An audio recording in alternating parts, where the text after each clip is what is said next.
ಯುಧಿಷ್ಠಿರ, ಭೀಮ, ನಕುಲ, ಸಹದೇವಾದಿ ಮಹಾರಥಿಗಳನ್ನು ತಡೆಗಟ್ಟಿದನು. ಆದರೆ ಸ್ವಲ್ಪ ಅಭಿಮನ್ಯುವಿನ ಎದುರು ಪರಾಜಯವನ್ನು ಒಪ್ಪಿಕೊಳ್ಳಬೇಕಾಯಿತು. ಆ ದ್ರೋಣನ ನೇತೃತ್ವದಲ್ಲಿ 7 ಬಾರಿ ಸೋತೆವು.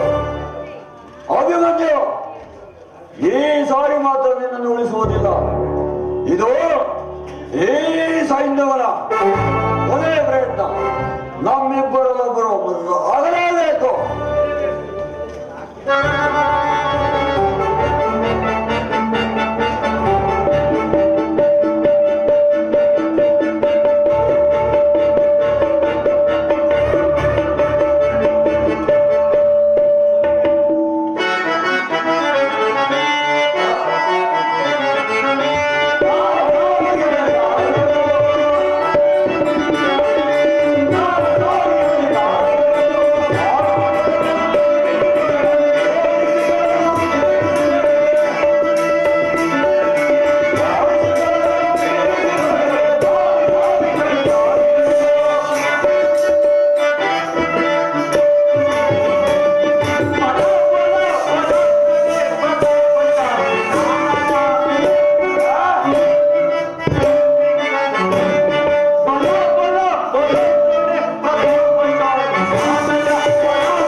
ಜಗದೀಶ್ವರ, ಹೇ ಧರ್ಮ ಸ್ವರೂಪ, ನೀ ಇದಕ್ಕೆ ಸಾಕ್ಷಿ.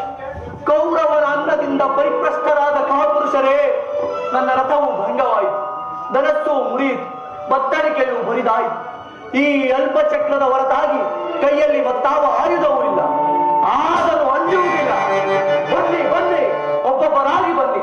ನಿಮ್ಮಲ್ಲಿ ಒಂದೊಂದು ಅಷ್ಟು ಮನುಷ್ಯತ್ವ ಉಳಿದಿದ್ದರೆ ನಾನು ನಿಮ್ಮೊಂದಿಗೆ ಹೋರಾಡುವೆ.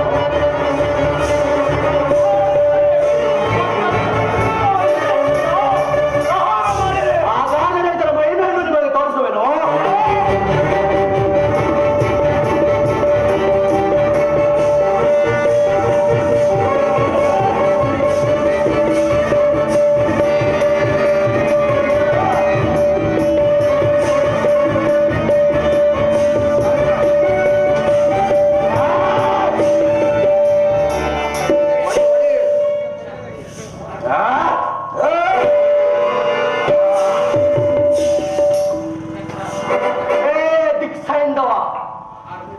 ನಿನ್ನ ವಂಚನೆಯಿಂದ ಈ ವೀರೋಚಿತವಾದ ಯುದ್ಧವನ್ನು ಕಟುಕನ ಹಿಂಸಾಕ್ರಿಯೆಗಿಂತ ಹೀನವಾಗಿ ಮಾಡಿದೆ. ಪೂಜ್ಯ ಯುಧಿಷ್ಠಿರ, ಕುರುಕ್ಷೇತ್ರದ ಅಧಿಪತಿ ವಾಸುದೇವ ಈ ಅಧರ್ಮ ಯುದ್ಧದಲ್ಲಿ ನನ್ನನ್ನು ಬಲಿಗೊಡಲು ನೀವು ಈ ಯೋಪಾಸ್ತಂಭವನ್ನು ಸೃಷ್ಟಿಸಿದಿರಾ. ಈ ಅಭಿಮನ್ಯು ನಿರಾಯುಧನಾದರೂ ತನ್ನೊಂದು ಮುಷ್ಟಿ ಆಘಾತದಿಂದ ನಿಮ್ಮಂತಹ ಶತಾಧಿಕ ಮಾನವ ಕೀಟವನ್ನು ಧ್ವಂಸ ಮಾಡಬೇಕು. ಬನ್ನಿ ಬನ್ನಿ.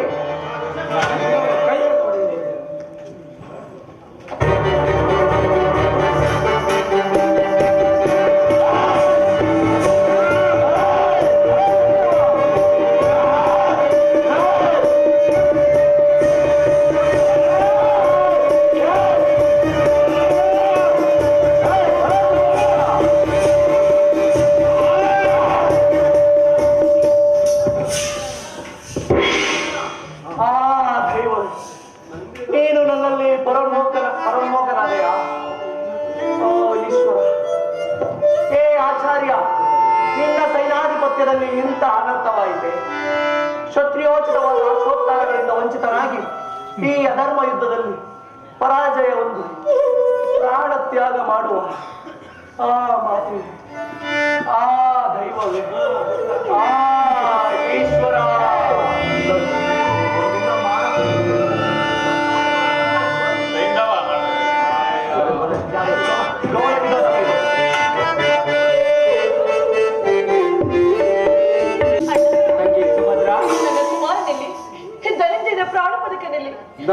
ನೀನು ಜ್ಞಾನಿ ಅಂತ ದುಃಖಿಸುವುದೇ? ನಿನ್ನ ಕುಮಾರನು ರಣರಂಗದಲ್ಲಿ ವೀರನಂತೆ ಸೆಣಸಾಡಿ ವೀರ ಸ್ವರ್ಗವನ್ನು ಪಡೆದ. ಅಣ್ಣ, ಈ ದಿನ ಬೃಹತ್ ಕಾಲ. ಅಮ್ಮ, ನಾನು ಯುದ್ಧಕ್ಕೆ ಹೊಡೆದು ನನ್ನ ಆಶವನಸ್ಸು ಎಂದು ಕೇಳಿದಾಗ ನನ್ನ ಕಂದನಿಗೆ ನಾನೇ ನನ್ನ ಕೈಯಾರೆ ಕಂದ, ಕುರುಕ್ಷೇತ್ರ ಧರ್ಮಯುಗದಲ್ಲಿ ನಿನ್ನಂತ ವೀರ ಯೋಧನಿಗೆ ತ್ರಿಕಾಲ ಜಪಜಲ್ಲವಿದ್ದ ಈ ನನ್ನ ಕೈಗಳು ಆಶೀರ್ವಾದ ಎಲ್ಲ ನಿಷ್ಪ್ರಯೋಜಕವಾದವಲ್ಲಣ್ಣ, ಎಲ್ಲ ನಿಷ್ಪ್ರಯೋಜಕವಾದವು. ಏನು ಹೇಳಲು ತಂಗಿ? ಈ ಧರ್ಮ ಯುದ್ಧದಲ್ಲಿ ಅಭಿಮನ್ಯುಗೆ ಎಂದಿಗೂ ಪರಾಜಯವಿಲ್ಲ ತಂಗಿ. ಏನು ಹೇಳಲು? ಈ ದಿನ ಅಧರ್ಮ ಯುದ್ಧದಲ್ಲಿ ಅಭಿಮನ್ಯು ಸಪ್ತರಥಿಕರು ನಿರಾಯುಧನಾದ ಅಭಿಮನ್ಯುವನ್ನು ಸುತ್ತಗಟ್ಟಿ ಸಂಹರಿಸಿದರು. ಅದಕ್ಕಾಗಿ ನನಗೆ ಇಷ್ಟೊಂದು ಚಿಂತೆ. ಅಣ್ಣ, ಕುರುಕ್ಷೇತ್ರ ಧರ್ಮಯುದ್ಧದಲ್ಲಿ ತಾವಿದ್ರೂ ಕೂಡ ಅಧರ್ಮದ ಕಾಳ ಸ್ವಲ್ಪವೂ ತಿಳಿಯುತ್ತಿದೆ. ನಿಮ್ಮ ಚಕ್ರವು ನನ್ನ ಸ್ವಾಮಿಯ ಗಾಂಡಿವೆಲ್ಲವೂ ನಿಷ್ಪ್ರಯೋಜಕವಾದವಲ್ಲಣ್ಣ, ನಿಷ್ಪ್ರಯೋಜಕವಾದವು. ಆದರೆ ಸುಭದ್ರ, ನೀನು ನೋಡುವ ಅಭಿಮನ್ಯುವನ್ನು ಕೊಂದ ಆ ಪಾಪಿಗಳು ಹೊಂದುವ ದುರ್ಮಾಣವನ್ನು, ಅದಕ್ಕಾಗಿ ಶ್ರೀಕೃಷ್ಣನು ತನ್ನ ಚಕ್ರವನ್ನು ಪ್ರಯೋಗಿಸಲು ಸಿದ್ಧನಿರುವನು. ಅಣ್ಣ, ಆ ನಿಮ್ಮ ಚಕ್ರವು ನನ್ನ ಕುಮಾರನನ್ನು ಪುನಃ ತಂದುಕೊಡಬಲ್ಲದೆ. ಅರ್ಜುನನು ಯಾವ ಸಹೋದರರು, ಶ್ರೀಕೃಷ್ಣನು ಯಾರು ಹುಡುಕಿದವರು. ಆದರೆ ನನ್ನ ಕುಮಾರನಿಗೆ ಇಂತಹ ದುರ್ಮರಣ ಹೇಳಬೇಡ ಸುಭದ್ರ. ಕಣ್ಣೀರು ಹರಿಸಿಕೊಂಡು ಕ್ಷತ್ರಿಯ ದರ್ಪದಿಂದ ತಲೆ ಎತ್ತಿರಡೆ ನಿನ್ನ ಕುಮಾರನು ಅಮರತ್ವದಿಂದ ಸ್ವರ್ಗದಲ್ಲಿ ಬೆಳಗುವನು.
ಕ್ಷತ್ರಿಯ ದರ್ಪದಿಂದ ತಲೆ ಎತ್ತಿ ನಡೆ. ಇಂದು ನಿನ್ನ ಕುಮಾರನು ಅಮರ್ತದ ಸನ್ಮಾನದಿಂದ ಸ್ವರ್ಗದಲ್ಲಿ ಬೆಳಗುತ್ತಿರುವನು. ಏಕೆ ಏಕೆ ಸುಭದ್ರ ಅಭಿಮನ್ಯುವಿನ ಸಲುವಾಗಿ ಹೋದರು ದೇವಿ, ಹೋದರು ನಮ್ಮೆಲ್ಲರನ್ನೂ ಸ್ವರ್ಗವನ್ನು ಪಡೆದರು ದೇವಿ.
ಹೋದನು ದೇವಿ, ಹೋದನು ನಮ್ಮೆಲ್ಲರನ್ನೂ ತಿಳಿಸಿ ವೀರ ಸ್ವರ್ಗವನ್ನು ಪಡೆದನು.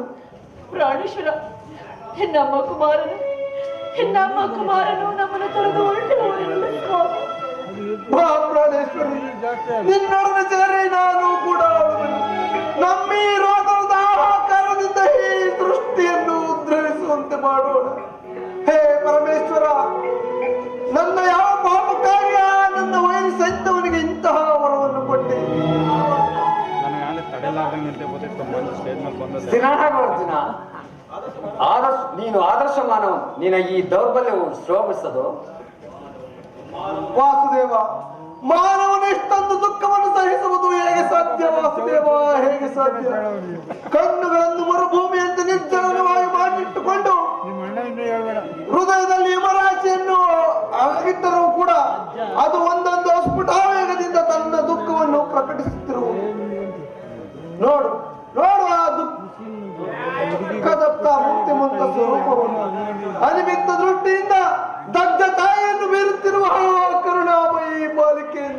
ಬಳಿಕ ಬಳಿಕ ನನ್ನನ್ನು ಸ್ಥಿರನಾಗುವಂತೆ ಹೇಳು ವಾಸುದೇವ, ಬಳಿಕ ನನ್ನನ್ನು ಸ್ಥಿರನಾಗುವಂತೆ ಹೇಳು. ಹಾ ಪ್ರಾಣೇಶ, ಎವೆಕ್ಕಿದ ಕಣ್ಣುಗಳಿಂದ ನನ್ನನ್ನೇ ನೋಡುತ್ತಿರುವೆ ಸ್ವಾಮಿ. ಇದು ಸ್ವಾಮಿ, ಸೂರ್ಯಕಾಂತಿಯ ಹೂವಿನಂತೆಯೇ ಸಹ ನಿನ್ನ ಕಡೆಯೇ ನನ್ನ ಮುಖವನ್ನು ತಿರುಗಿಸಿಕೊಂಡು ಬರುತ್ತಿರುವೆ. ಏನು ನನ್ನನ್ನು ಕರೆಯುತ್ತಿರುಗಳ ಸ್ವಾಮಿ? ಇದು ಇದು ಬಂದೆ ಸ್ವಾಮಿ, ಬಂದೆ. ಶಾಂತಳಾಗು ಪುತ್ರಿ, ಶಾಂತಳಾಗು. ಇದನ್ನು ನೋಡುವ ನನ್ನ ಕಣ್ಣುಗಳು ಹಿಂಗೆ ಹೋಗಲಿಲ್ಲವೇ? ಸಮಾಧಾನವಂತು ಅರ್ಜುನ. ಸಹಿಸಲಾರನು ಸಹಿಸಲಾರನು ಪರಮಾತ್ಮ, ನಾನೀಗ ಹೇಗೆ ಎಂದು ಸಹಿಸಲಾರನು. ಈ ಸಂಕಟದಿಂದ ಉದ್ಧಾರವಾಗುವ ಉಪಾಯವು ಏನು ಇಲ್ಲವೇ ಪರಮಾತ್ಮ? ಏನು ಇಲ್ಲವೇ? ಇರುವುದು ಗುರುದೇವ. ಆರ್ಯ ಧರ್ಮವಿಂದ ನಷ್ಟವಾಯಿತೆಂದು ಜಗತ್ತಿನಲ್ಲಿ ವಿಕಟ ಹಾಹಾಕಾರವಿದ್ದಿರುವುದು. ಅದನ್ನು ನೀನು ಸುಳ್ಳಾಗಿ ಮಾಡು. ಹೇ ತಂದೆ, ನಿನ್ನ ಗಾಂಡೀವದ ಟೇಂಕಾರದಿಂದ ಆ ಪಾಷಾಂಡ ಹೃದಯವು ಕಂಪಿಸಲಿ. ಹೇ ಜನಾರ್ದನ, ನಿನ್ನ ಪಾಂಚಜನ್ಯವು ಸುಮ್ಮನಿರೋದೇಕೆ? ಜಗತ್ತಿನಲ್ಲಿ ವಿಕಟ ಹಾಹಾಕಾರವಿದ್ದಿರುವುದು. ಅದನ್ನು ನಾಶ ಮಾಡದ ಹೊರತು ಧರ್ಮ ಸಂಸ್ಥಾಪಕನಾದ ನಿನಗೆ ಶಾಂತಿಯಲ್ಲಿ ತಂದೆ, ಶಾಂತಿಯಲ್ಲಿ. ಸರಿಯಾಗಿ ಹೇಳಿದೆ ಕ್ಷತ್ರಿಯರಂದನಿ. ಹೇಳ್ರಿ, ಹೇಳ್ರಿ, ಭಾರತದ ವೀರರು ಈ ಅರ್ಜುನನ ಭೀಷಣ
ಪ್ರತಿಜ್ಞೆಯನ್ನು ನನ್ನ ಮಗನ ಮರಣಕ್ಕೆ ಕಾರಣವಾದ ನನ್ನ ವೈರಿ ಸೈನ್ಯವನ್ನು ನಾಳೆ ಸೂರ್ಯನ ಮುಳುಗುವುದರೊಳಗಾಗಿ ಅವನನ್ನು ಸಂಹರಿಸುವೆನು.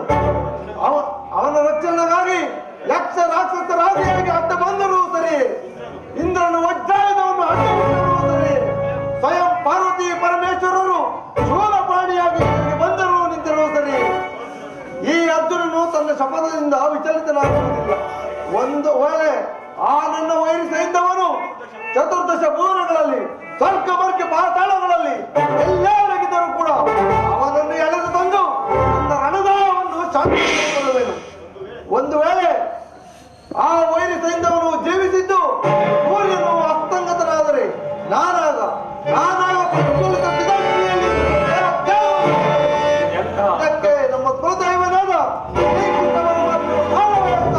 ಎಂತಹ ಕಠಿಣ ಪ್ರತಿಜ್ಞೆ ಪ್ರಾಣಸಕ. ಆದರೇನು ಮಾಡುವುದು? ಪಾಪಿಗಳ ದಂಡ ವಿಧಾನವಾಗಲೇಬೇಕು. ಇನ್ನು ನನಗೆ ಮೇಲುಕೊಂಡು ನನ್ನ ಸ್ವಾಮಿಯ ದೇಹವನ್ನು ನನ್ನ ತೊಡೆಯ ಮೇಲಿಟ್ಟುಕೊಂಡು ನಾನು ಚಿತಾಗ್ನಿಗೆ ಆಹುತಿಯಾಗುವುದು. ಪುತ್ರಿ, ಶಾಂತಳಾಗು. ಭರತ ವಂಶದ ಸಂತಾನವನ್ನು ನೀನು ಗರ್ಭದಲ್ಲಿ ಧರಿಸಿರಿ. ಗರ್ಭವತಿಯು ಚಿತೆಯನ್ನೇರುವುದು ಧರ್ಮ ನಿಷಿದ್ಧ. ಇಲ್ಲ ತಂದೆ, ಇಲ್ಲ. ನನ್ನ ಸ್ವಾಮಿಯನ್ನು ಬಿಟ್ಟು ನಾನು ಒಂದು ಕ್ಷಣವೂ ಸಹ ಜೀವಿಸಲಾರೆ. ದಯಮಾಡಿ ನನಗೆ ಅನುಜ್ಞೆಯನ್ನು ನೀಡಿ. ಪುತ್ರಿ, ನೀನು ಇಹಲೋಕದಲ್ಲಿ ನಿನ್ನ ಕರ್ತವ್ಯವನ್ನು ಮುಗಿಸಿ ಪುನಃ ನಿನ್ನ ಪತಿಯ ಸಾನ್ನಿಧ್ಯವನ್ನು ಪಡೆಯಿ. ಅಲ್ಲಿಯವರೆಗೂ ನಿನ್ನ ಪತಿಯು ಚಂದ್ರಲೋಕದಲ್ಲಿ ನಿನ್ನ ಆಗಮನವನ್ನು ನಿರೀಕ್ಷಿಸುತ್ತೇವೆ.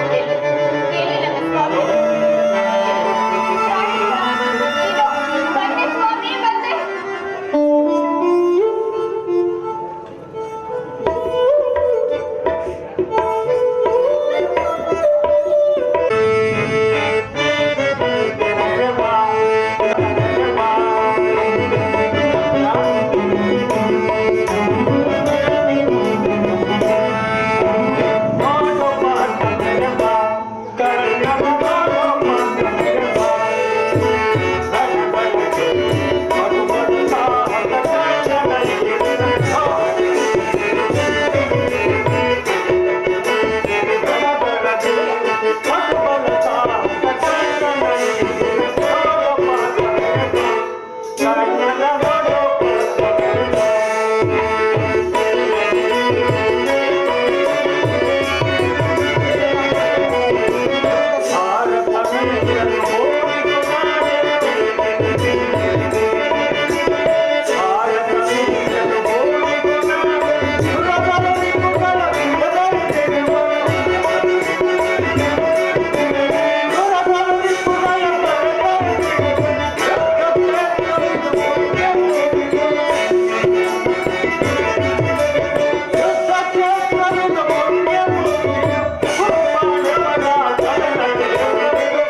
ಬೇಡ. ಆದರೆ ಈ ಭೂಗರ್ಭವನ್ನು ನನ್ನ ಮೃತ್ಯುವನ್ನು ಬೇಡಿಸಿ ನಿನ್ನ ರಥವನ್ನು ಭೂಗರ್ಭದಲ್ಲಿ ಬಚ್ಚಿರುವನು.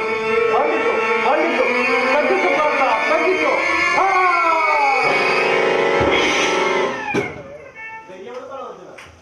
ಧೈರ್ಯವನ್ನು ತಾಳು ಅರ್ಜುನ, ಭಯಗ್ರಸ್ತನಾಗಬೇಡ. ಭಯವಲ್ಲ ವಾಸುದೇವ. ಇಂದ್ರನ ವಜ್ರವು, ವರುಣನ ಪಾಶವು, ಕುಬೇರನ ಕುಲಿತವು ಯಾರ ಕಿರೀಟವನ್ನು ಕೂಡ ಸ್ಪರ್ಶಿಸಲು ಸಾಧ್ಯವಿಲ್ಲವೋ ಅಂತಹ ನನ್ನ ಕಿರೀಟವನ್ನು ಈ ಕರ್ಣನ ಒಂದಲ್ಪ ಬಾಣದಿಂದ ದರಗುರುಳಿರುವುದಲ್ಲ. ಈ ಕರ್ಣನಾರುದನಾರ್ದನ. ಸ್ಥಿರನಾಡು ಅರ್ಜುನ. ವ್ಯರ್ಥವಾಯಿತು.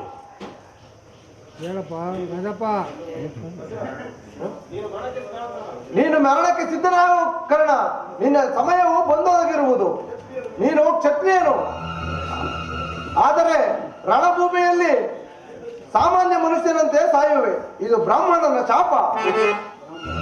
ಬ್ರಾಹ್ಮಣನ ಶಾಪದಿಂದ ಕ್ಷತ್ರಿಯನ ತೇಜವು ನಷ್ಟವಾಗುವುದಿಲ್ಲ. ಏನಿದು? ನನ್ನ ರಥದ ಚಕ್ರವೇಕೆ ಭಂಗವಾಯಿತು? ನನ್ನ ರಥದ ಚಕ್ರವು ಭೂಮಿಗಿಳಿಯುತ್ತಿರುವುದು. ಆಶ್ಚರ್ಯ, ಆಶ್ಚರ್ಯ. ಒಂದಲ್ಪ ರಥದ ಚಕ್ರದ ಗಾಲಿಯನ್ನು ಎತ್ತಲು ಈ ಕರ್ಣನಲ್ಲಿ ಇಂದು ಸಾಧ್ಯವಾಗುತ್ತಿಲ್ಲವೇ? ಇದು ಬ್ರಾಹ್ಮಣನ ಶಾಪ. ಮೃತ್ಯುವಿನಂತೆ ಬೆನ್ನು ಬಿದ್ದು ಸಮಯವನ್ನು ಕಾದುಕೊಂಡಿತ್ತೆಂದು ತೋರುತ್ತದೆ.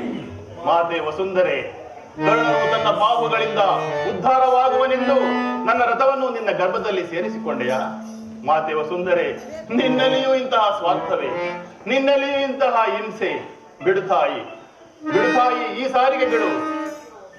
ಅಜೀವವು ಕ್ರೀತದಾಸನಾಗಿ ನಿನ್ನ ಸೇವೆಯನ್ನು ಮಾಡಿಕೊಂಡಿರುವೆನು. ನೋಡುವ ಏಕೆ ಅರ್ಜುನ? ಬಾಣವನ್ನು ಹೂಡು, ಕರ್ಣನನ್ನು ಹರಿಸು. ಆಜ್ಞೆ ಮಾಡುವ. ಇದೆಂತಹ ಭೀಷಣ ದೃಶ್ಯವಿದು. ಜೀವನ ಮರಣಗಳ ಅಪೂರ್ವ ಸಂಧ್ಯೆ ಇದು. ಉದಯೋನ್ಮುಖ ಸೂರ್ಯನಂತೆ ಅರ್ಜುನನ ರಥವು ಭೂಗರ್ಭದಿಂದ ಮೇಲೆ ಕೇಳುತ್ತಿರುವುದು. ಅಸ್ತಂಗದ ಚಂದ್ರನಂತೆ ನನ್ನ ರಥವು ಅಂಧಕಾರದ ಗುಹೆಯಲ್ಲಿ ಲೀನವಾಗುತ್ತಿರುವುದು.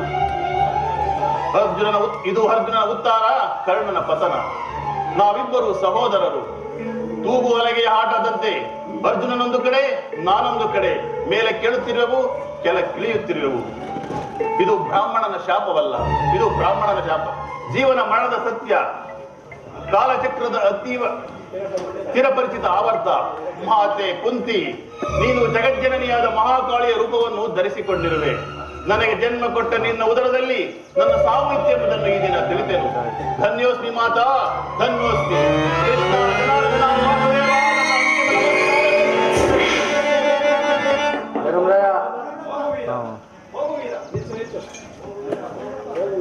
ಹೋಗು ವೀರ, ದಾನದಲ್ಲಿ ಮುಕ್ತಾಸ್ತನು, ಯುದ್ಧದಲ್ಲಿ ಅಪ್ರತಿಮನು ಆಗಿ ಆರ್ಯಾವರ್ತನು ಬೆಳಗಿದೆ. ಬಂಧು ಬಾಂಧವರ ಪ್ರಾಣಗಳನ್ನು ತ್ಯಾಗ ಮಾಡಿದೆ. ಮುಕ್ತನು ನೀನು. ನಿನ್ನ ಆತ್ಮಕ್ಕೆ ಚಿರ ವಿಶ್ರಾಂತಿ ದೊರಕಲಿ. ಹೋಗು ಕರ್ಮವೀರ, ನನ್ನ ಪ್ರಿಯ ಬಂಧು ಕೌಂತೆಯ. ಏನು ಏನು ಹೇಳಿದೆ ಪರಮಾತ್ಮ? ಏನೂ ಇಲ್ಲ ಅರ್ಜುನ, ಈ ಮೃತ್ಯುವೀರನಿಗೆ ಅಭಿವಾದನ ಮಾಡು. ಅರ್ಜುನ, ಅರ್ಜುನ, ನಿಲ್ಲು, ನಿಲ್ಲು.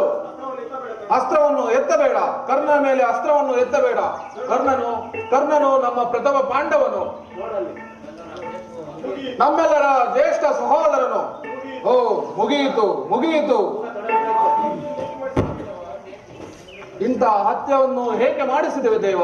ಧರ್ಮನಂದನ, ಈ ಕರ್ಣನೊಬ್ಬನು ಉಳಿದಿದ್ದರೆ ನೀವು 5 ಜನ ಪಾಂಡವರಿಗೂ ಹುಳಿಗಾಲವಿರಲಿಲ್ಲ.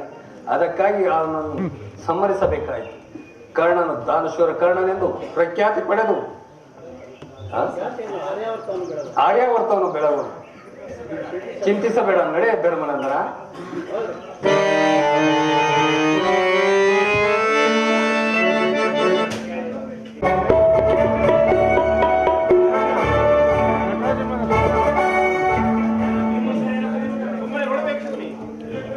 ಸುಮ್ಮನೆ ನೋಡುತ್ತಿರುವೆ ಕೇಶಕುಡಿ. ಇದು ಯುದ್ಧದ ಕೊನೆಯ ದಿನ, ನಿರಾಶನಾಗಬೇಡ. ದುರ್ಯೋಧನ, ಇನ್ನಾದರೂ ಯುದ್ಧವನ್ನು ಸಾಕು ಮಾಡು. ಸಾಕು ಮಾಡು. ನೀನು ಹೀಗೆ ಹೇಳುವುದು ಶಕುನಿ? ಹೌದು ದುರ್ಯೋಧನ, ನಾನೇ ಹೇಳುತ್ತಿರುವುದು. ಸರ್ವರ ವಿರುದ್ಧವಾಗಿಯೂ ನಿನ್ನ ಹೃದಯ ಮಧ್ಯದಲ್ಲಿ ಯುದ್ಧವೆಂಬ ವಿಷಬೀಜವನ್ನು ನೆಟ್ಟೆನು. ಆ ಕಾರ್ಯಕ್ಕಾಗಿ ಈಗಲೂ ಸಹ ಚಿಂತಿಸುತ್ತಿರುವೆನು.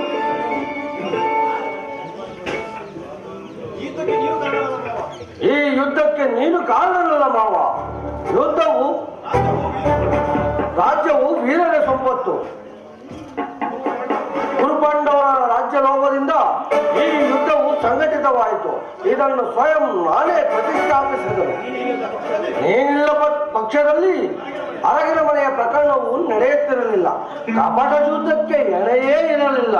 ರಾಜಸಭೆಯಲ್ಲಿ ದ್ರೌಪದಿಯ ವಸ್ತ್ರಾಭರಣವೂ ಆಗುತ್ತಿರಲ್ಲ. ಆದರೆ ಯುದ್ಧವು ಮಾತ್ರ ಖಂಡಿತವಾಗಿಯೂ ನಡೆಯುತ್ತಿತ್ತು ಮಾವ. ಯುದ್ಧವನ್ನು ನಿಲ್ಲಿಸು ದುರ್ಯೋಧನ.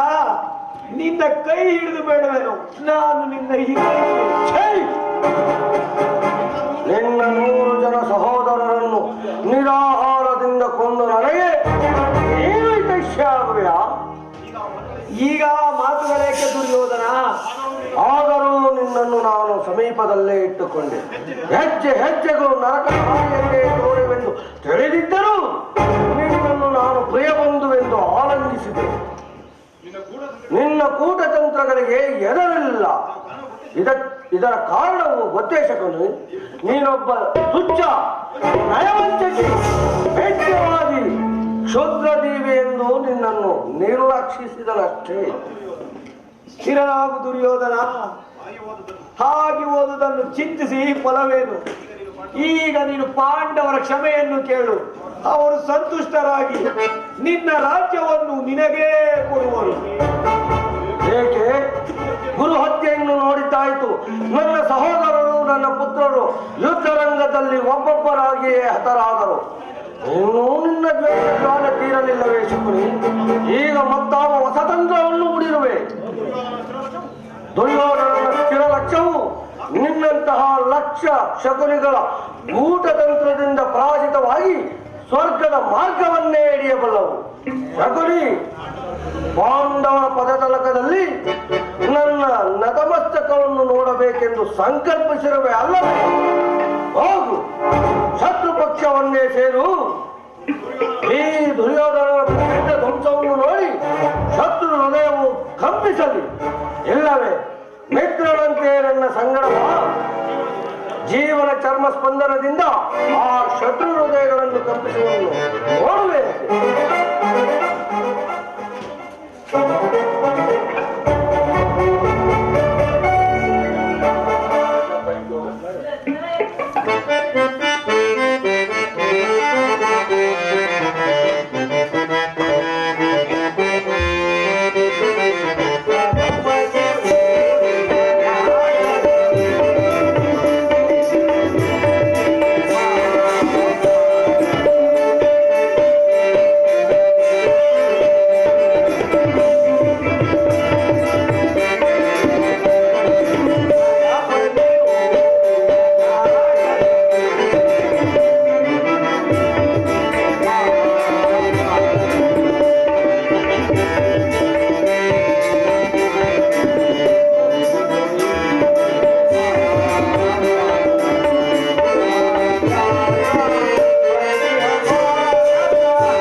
ಭೀಮಸೇನ, ಇದೆಂತಹ ಅಪಮಾನ! ಈ ಸಾರಿ ದುರ್ಯೋಧನನು ನಿನ್ನನ್ನು ಖಂಡಿತವಾಗಿಯೂ ವಂಚಿಸಿದನು. ನನ್ನನ್ನಲ್ಲ ವಾಸುದೇವ, ನಿನ್ನನ್ನು ಈ ಭೀಮ ಪ್ರತಿಯೊಂದು ಎಂದಿಗೂ ಭಂಗವಾಗುವುದಿಲ್ಲ. ಹೀಗೇನು ಮಾಡುವುದು ವಾಸುದೇವ? ಧರ್ಮನಂದನ, ದುರ್ಯೋಧನನು ವೈಶಂಪಾಯನ ಸರೋವರದಲ್ಲಿ ಜಲಸ್ತಂಭದಿಂದ ಅಡಗಿ ಕುಳಿತಿರುವನು. ಕೂಗುತ್ತಿಷ್ಟರ ಹೊರಗೆ ಬರುವನು. ಒಪ್ಪತಕ್ಕ ಮಾತು. ಧರ್ಮರಾಯನ ಬಾಯಿಂದ ಪುರುಷೋಕ್ತಿಗಳು ಬರುವುದಾದ್ರೂ ಹೇಗೆ? ಅದು ನಿನ್ನ ಸಾಧ್ಯವಿಲ್ಲ ಅಗ್ರಜ. ನಾನೇ ಪ್ರಾರಂಭಿಸುವೆನು. ಕೆಲವೆಲ್ಲವೋ ದುರ್ಯೋಧನ ನಿನ್ನ 11 ಅಕ್ಷೋಹಿಣಿ ಕುರು ಸೈನ್ಯವನ್ನು ನಾಶ ಮಾಡಿದೆ. ಭೀಷ್ಮ, ದ್ರೋಣ, ಕರ್ಣ, ಸೈಂಧವ, ಶಲ್ಯಾದಿ ಮಹಾರಥಿಕರು ನಿನಗಾಗಿ ಪ್ರಾಣ ಬಿಟ್ಟರು. ಶಕುನಿಯಂತಹ ನರಹದವನು ವೀರನಂತೆ ಹೋರಾಡಿ ಪ್ರಾಣ ಬಿಟ್ಟನು. ಕೇವಲ ನೀನು, ಹೇಡಿಯಾದ ನೀನು ಸೋತನಾಯಿಯಂತೆ ಹೊಡೆ ಬಂದೆ. ಕ್ಷತ್ರಿಯ ಹದಮ ಉಲಂಗಾಳ ಭಾರತ ವಂಶದ ಕಳಂಕ ಸ್ವರೂಪನೇ ಪ್ರಾಣಭಯದಿಂದ ಸರೋವರದಲ್ಲಿ ಅಡಗಿ ಕುಳಿತಿರುವೇನೋ. ಎದ್ದು ಬರೋ ಕೌರವ. ಏನು ದುರ್ಯೋಧನ?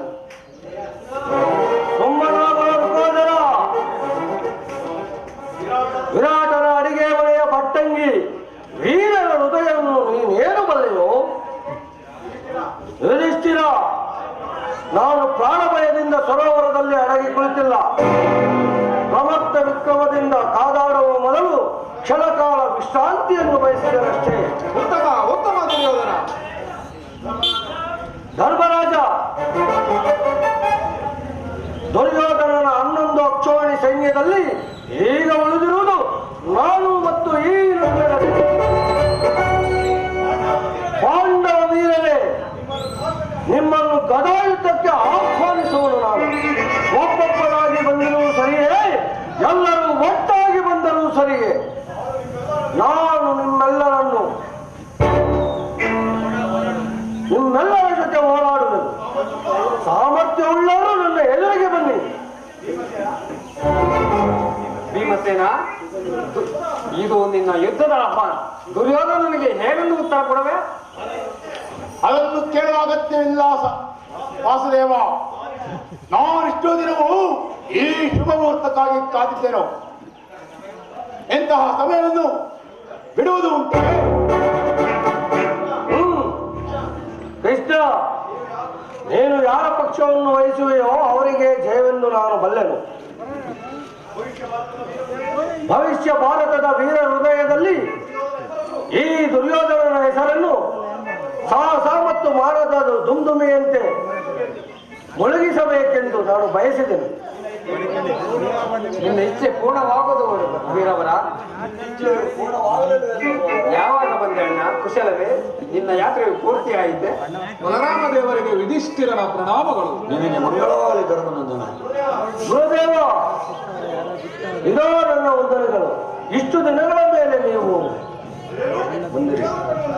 ಏನು ದುರ್ಯೋಧನನ ಕಣ್ಣುಗಳಲ್ಲಿ ನೀರು? ಕೃಷ್ಣ, ಏನನ್ನು ಮಾಡಿದೆ ನೀನು?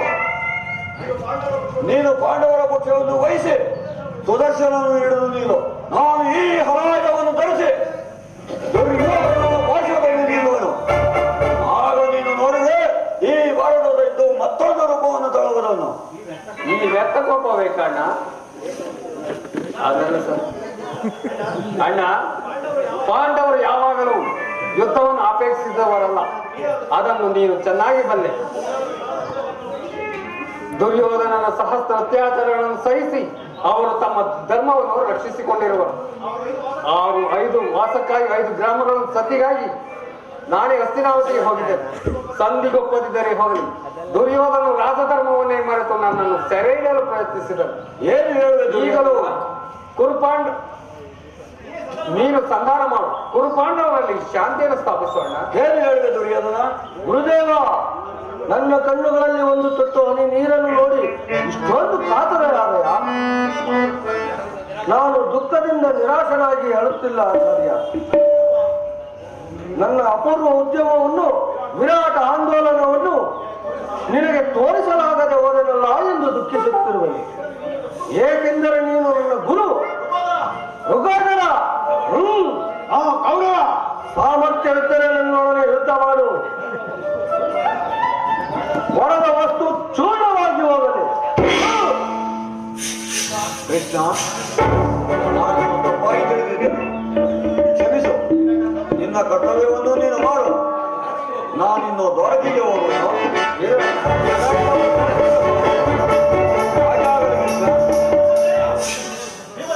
ಭೀಮಸೇನ, ಈ ದುರ್ಯೋಧನನ್ನು ಒಲಿಸಬಲ್ಲೆ ಆದರೆ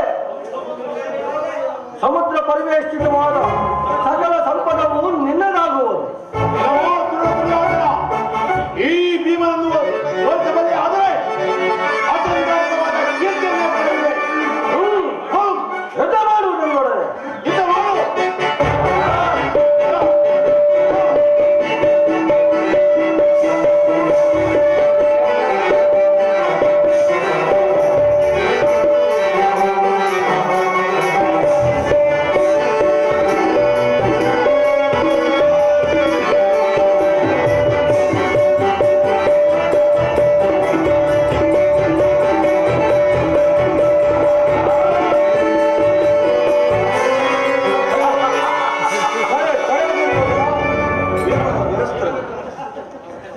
ಭೀಮನನ್ನು ರಕ್ಷಿಸು ವಾಸುದೇವ.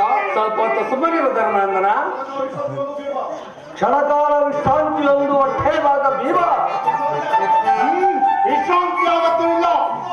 ಈಗ ಸಿದ್ಧರಾಗಿರುವೆನು.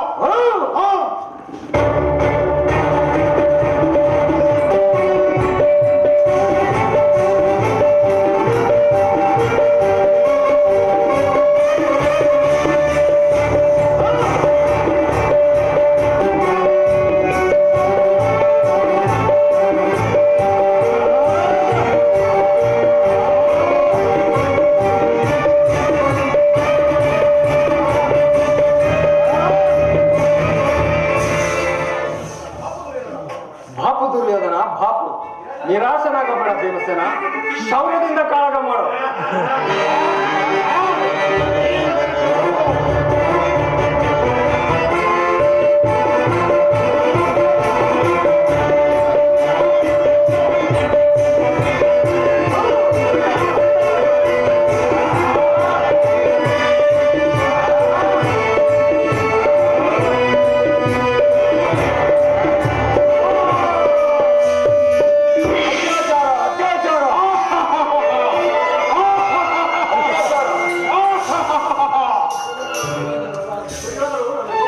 ದುರ್ಯೋಧನನು ಶಿಷ್ಯರು.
ಜಾಗೃತವಾಗುವುದನ್ನಾಗಿದ್ದೇವೆ.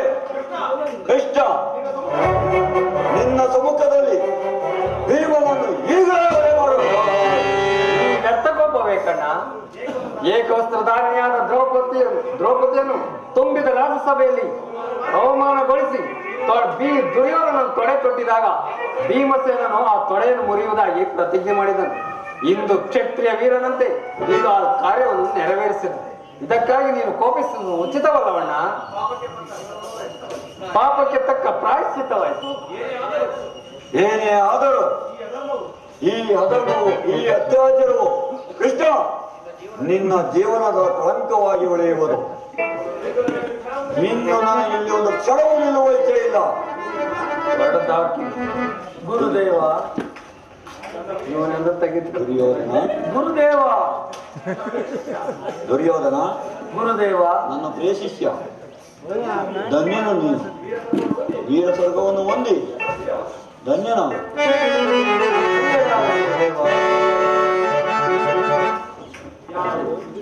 ಯಾರು? ಯುಧಿಷ್ಠಿರನೇ, ನಾನು ಕ್ಷತ್ರಿಯ ಧರ್ಮವನ್ನೇ ಪಾಲನೆ ಮಾಡಿದೆ. ಸಾಗರ ಪೃಥ್ವಿಯನ್ನು ಲೀಲಾ ಮಾತ್ರದಿಂದಲೇ ವಶ ಮಾಡಿಕೊಂಡೆ. ಅನೇಕ ದಾನ ಧರ್ಮಗಳನ್ನು ಮಾಡಿದನು, ಯಾಗ ಯಜ್ಞಗಳನ್ನು ಮಾಡಿದನು. ಜಗತ್ತಿನ ರಾಜಾದಿ ರಾಜರಲ್ಲಿ ವೀರ ಸಮೂಹದಲ್ಲಿ ಅಗ್ರನೆಂದು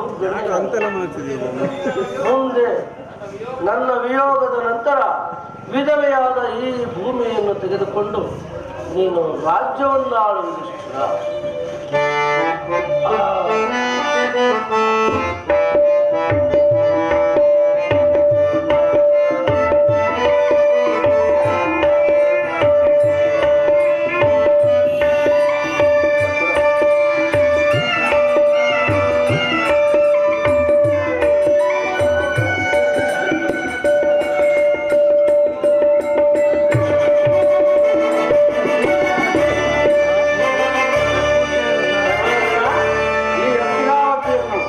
ನ್ಯಾಯ ನೀತಿ ಧರ್ಮದಿಂದ ಪರಿಪಾಲನೆ ಮಾಡಿಕೊಂಡು ನ್ಯಾಯವಿದ್ದಿಲ್ಲ ರಾಜ್ಯಭಾರ ಮಾಡುವುದು ಧರ್ಮನಂದನ.